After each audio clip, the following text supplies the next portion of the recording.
mūsu darbā mēs sapratām, ka tā pieeja un tās metodas, ko mēs izmantojam darbā ar bērniem un jauniešiem, nedrīkst būt tādas pašas, kādas tas ir darbā ar pieaugušajiem. Un bija pilnīgi skaidrs, ka bērni nav probācijas dienestam, bet probācijas dienests ir tāpēc, lai bērni nenonāktu probācijas dienestā. Un tāpēc ir ļoti svarīgi, kādā vidē tu tās metodas izmanto, kā tu viņas izmanto un kā tas bērns, kurš galu galā šeit nāk, jūtās un cik daudz viņš var atvērties. Tad, kad mēs sākām strādāt pie problēmas, kas ir šī piemērotā vide bērniem un jauniešiem, viņu vecumposmā īpatnībām, lai viņi justos brīvi un droši, mēs veicām lietotāju izpēti.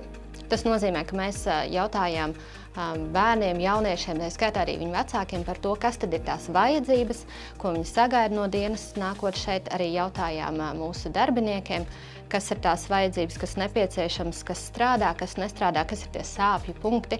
Un tad to noskaidrojot, mēs veidojām prototipu, šo fizisko vidi, un tā procesa gaitā, kad izveidojām, mēs atkal jautājām jauniešu bērnu domas, un noteikti turpināsim arī šo, ko mēs uzzinājām, ņemt vērā un turpināt testēt.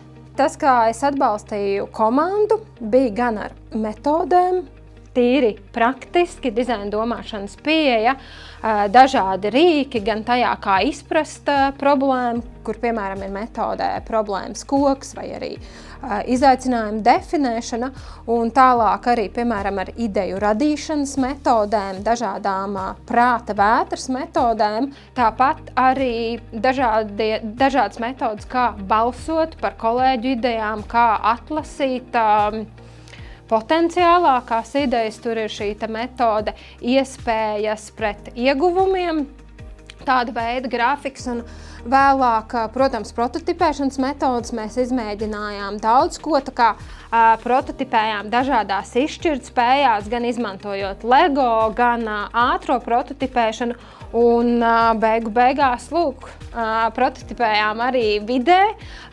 izvēloties mēbeles, ko dalībnieki bija definējuši, kas varētu būt atbilstošas lietotāju vajadzībām, protams, balstoties arī lietotāju intervijās, ko lietotāji paši, kas ir jaunieši bērni, kas nonākuši probācijā, ko viņi gribētu redzēt telpā, kur ar viņiem strādā. Es uzreiz teikšu par tiem jauniešiem, kas ir bijuši arī savādāk tipu telpās un šajās telpās. Un nonākot šajās telpās, viennozīmīgi es saku, šī, manuprāt, ir radīta vide, kas ir neformālāka jau. Viņa ir gana tāda mājīga, rada tādu mājīgo atmosfēru, un tāpat laikā arī līdz ar to veicina tādas vieglāku vispār komunikāciju ar jauniešiem. Man ļoti gribētos, lai bērni šeit nākot sajustos mierīgi, droši, un būtu gatavi runāt par lietām, par kurām viņi varbūt, ar kuru katru nerunās.